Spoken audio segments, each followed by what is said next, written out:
Mais maman, qu'est-ce qu'on mange? Ah, voilà la fameuse question avec laquelle souvent nos enfants à la sortie de l'école nous accueillent sans même nous donner un bonjour. Alors aujourd'hui, nous allons répondre à cette question. Alors si tu es une maman qui chaque jour se couche et son cauchemar c'est de savoir qu'est-ce qu'on va manger demain matin, qu'est-ce qu'on va manger demain soir, reste scotché cette vidéo. Bonjour, mon nom c'est Sylvie, je suis épouse et mère de 4 enfants. Je suis médecin de formation et propriétaire de l'entreprise Mère équilibrée et épanouie. Je suis consultante certifiée en prévention, diagnostic et traitement du burn-out parental, experte en gestion du temps et en productivité maternelle. J'aide les mamans à sortir de l'épuisement et à vivre une vie simplifiée, équilibrée, guidée par l'essentiel. Le but de cette vidéo, c'est de réduire ta charge mentale qui est liée au fait à la gestion des repas dans la maison et à ce que tu puisses avoir une réponse au fait lorsque chaque jour les enfants vont rentrer de l'école et ils vont te demander au fait qu'est-ce qu'on mange.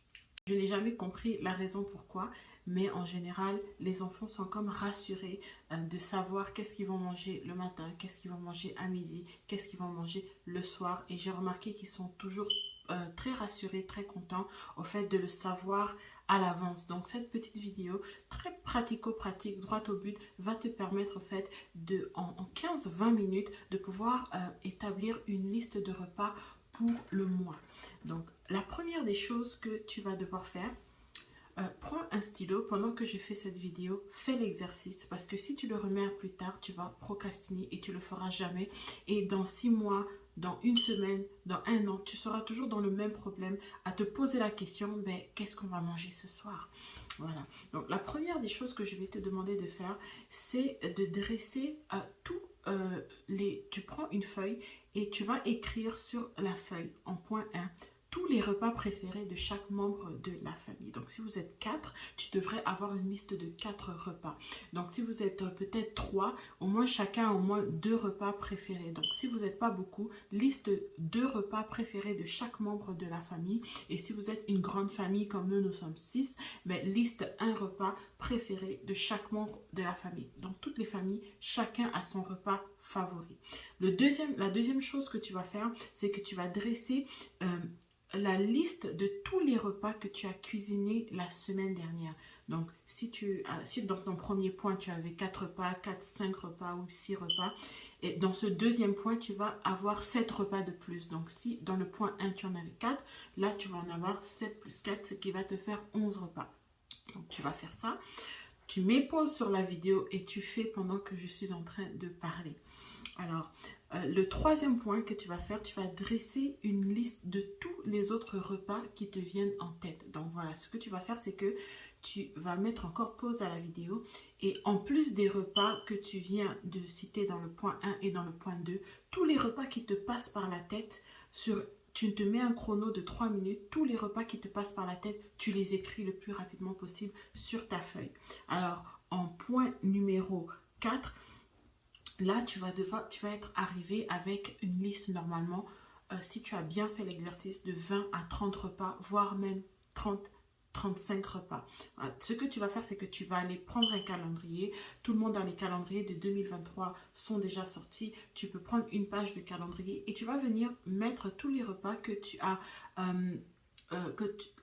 tous les repas que tu as dressés dans ta liste. Donc, normalement, si tu as bien fait l'exercice, tu devrais avoir à peu près entre 20 et 35 repas, comme je dis. Donc, tu vas aller placer un repas dans chaque case de calendrier et tu vois qu'en moins de 20 minutes, tu as déjà un menu pour ton mois en entier.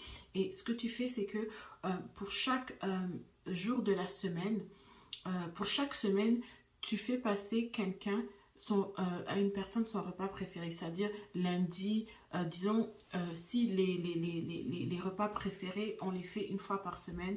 Lundi de cette semaine, c'est le repas préféré de papa. Lundi de la semaine prochaine, c'est le repas préféré de l'aîné. Lundi de la semaine qui suit, c'est le repas préféré de maman. Lundi de la semaine qui suit, c'est le repas préféré du cadet. Et au fait, comme ça, tout le monde est content chaque semaine. Tu as ta liste de repas et tu peux la recycler, tu peux la mettre dans ton calendrier et tu es parti. Et la dernière chose que tu vas faire, c'est que pour chaque semaine, tu vas avoir tes repas. Donc, tu vas avoir ta liste de repas et tu vas dresser une liste de courses à faire en fonction de cette liste de repas. Et comme on a déjà vu une vidéo sur comment créer des systèmes, si tu ne l'as pas encore vu, tu peux cliquer, chercher dans la description ou écrire dans les commentaires pour avoir la vidéo qui parle des systèmes. Donc, tu vas aller au supermarché en fonction de la liste de courses que tu as dressé en fonction des repas de la semaine. Et ce que ça va te permettre de faire, c'est que tu vas partir, non seulement tu ne vas rien oublier sur ta liste, ce qui va t'éviter à refaire encore des tours au supermarché ou au marché dans la semaine, et ça va t'éviter au fait de gaspiller de l'argent parce que ça a été montré, hein, quand on va faire des courses sans liste de courses, on a tendance à dépenser beaucoup plus d'argent. C'est comme quand on va faire des courses et qu'on a très faim, on a aussi tendance à dépenser plus d'argent parce que cette faim nous pousse à prendre beaucoup plus d'articles au fait qu'on a besoin. Voilà. Donc, si tu veux aller encore plus loin, j'ai une formation payante que j'ai créée vraiment juste pour régler ce problème de la gestion des repas dans les familles. Déjà, ce que je t'ai donné, ça peut t'aider, ça peut te dépanner. Mais si tu vas aller plus loin et que tu veux vraiment pousser ça plus loin, avoir vraiment des outils qui vont te permettre, même quand tu n'es pas là, même quand tu dois voyager, que ton conjoint puisse aller faire les courses et qu'il te revienne avec le bon lait, qu'il te revienne avec le bon paquet de spaghettis et pas un autre paquet d'une autre marque que tu n'as pas l'habitude d'acheter, que tes enfants puissent t'aider dans cette gestion des repas-là. Donc, j'ai une formation qui est vraiment taillée pour les mamans. C'est une formation qui va te permettre, en fait, d'automatiser ta gestion des repas, d'aller plus loin et d'avoir une liste vraiment exhaustive de repas à préparer qui vont être sains, qui vont être équilibrés. Voilà, donc si tu as aimé cette vidéo, n'hésite pas à la partager, clique pour t'abonner et laisse un commentaire pour me laisser demander des sujets sur lesquels tu aimerais qu'on débatte.